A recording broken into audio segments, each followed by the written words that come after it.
de chèques ou alors de l'argent remis aux enfants ayant des parents décédés dans des violences politiques de 2005. Le Haut Commissariat à la réconciliation et au renforcement de l'unité nationale Ashkrune procède ainsi au lancement officiel de la prise en charge des enfants orphelins des victimes décédées.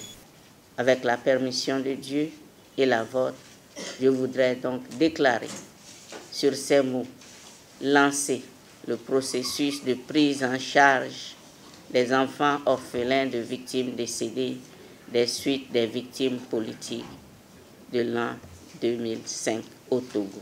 Par cette action, le Ashkrune met en œuvre la recommandation numéro 49 de la CVJR qui demande une prise en charge des enfants impactés par des violences politiques de 2005 au Togo.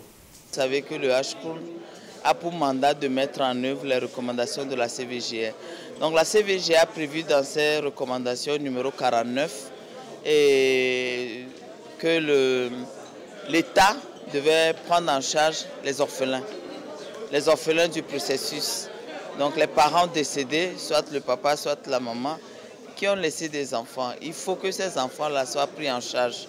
Et c'est pour ça que le gouvernement a accepté que le Ashkrune mette en œuvre cette recommandation-là, que tous ces enfants, nous avons recensé actuellement 103 enfants, mais le processus continue.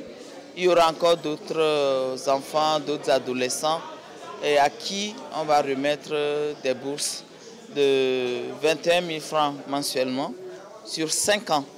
Et ces enfants auront l'occasion de terminer leur scolarité, leurs études. Ceux qui sont en apprentissage peuvent finir l'apprentissage et ouvrir un atelier.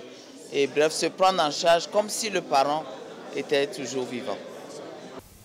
Ils sont 100 au total pour cette première vague pour un accompagnement de 5 ans. Parité, filles et garçons respectés.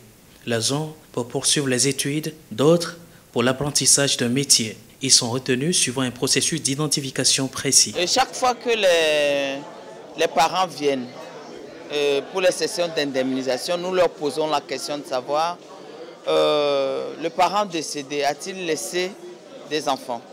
Donc ils disent oui et on demande qu'ils amènent le certificat de naissance de l'enfant, la preuve que le parent décédé a eu un enfant ou 2 enfants ou 3 enfants avant de mourir suite aux violences de 2005.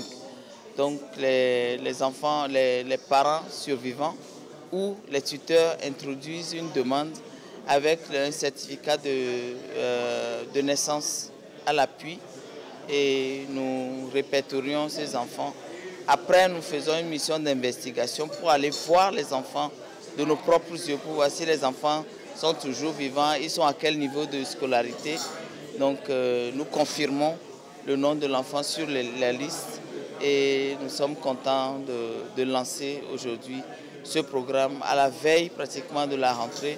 Ça va soulager les parents survivants, ça va soulager également les tuteurs qui ont récupéré ces enfants-là pour qu'ils puissent continuer leurs études. Pour cette mère veuve et son enfant, épris d'émotion, l'initiative est lourde de sens et très louable. D'abord, j'aimerais dire merci pour l'initiative. En fait, je manque de mots, je ne sais pas quoi dire. C'est vrai que ça nous rappelle des moments vraiment difficiles, très difficiles, et vraiment difficiles même à digérer. Mais le geste là, on ne s'attendait pas. Moi, je dis merci au gouvernement, merci pour tous les acteurs d'avoir eu l'initiative de penser surtout aux orphelins. C'est vrai qu'il y en a d'autres qui sont déjà grands, mais avec ce geste-là, ça va aussi les aider dans leur vie active. Donc, je dis merci à tout le monde et le grand merci va à Dieu. D'abord, je remercie l'État, je remercie Ashkrune, parce que l'apport, l'accompagnement que l'État a fait, ça va pouvoir nous aider à plus continuer nos études. Le Ashkrune, depuis son installation, poursuit sa mission de réconciliation et porte un message de paix à travers le Togo. Après l'étape des indemnisations des victimes, l'institution vient d'ouvrir le chapitre de prise en charge des enfants aux parents fauchés.